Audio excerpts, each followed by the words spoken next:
সকাল 6টায় ঘুম থেকে উঠে স্নান করে রেডি হয়ে চলে এসেছি আমি স্টেশনে। তো আজ আছে আমি মেমারি স্টেশনে, যেহেতু আমি এসেছিলাম দিদির বাড়ি, যেহেতু এখান থেকেই যাই আমি প্রত্যেকবার। হ্যাঁ, তোমরা বুঝতে পেরেছো আমি কোথায় যাচ্ছি।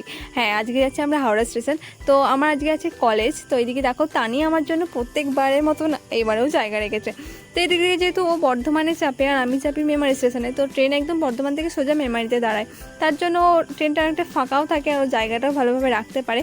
কিন্তু উনি জায়গা রাখবেন, ওনার জায়গা কিন্তু সবসময় জানলার ধারে, আর আমার জায়গা সবসময় ওনার পরে। ঠিক আছে চলো, আমি ভাই ওকে কোনোদিন বলিও না যে আমাকে পাশে দে, কারণ আমার জানলার ধারে বসতে হবে তার কোনো মানে নেই, বসলেও হয় না বসলেও হয় আর কি।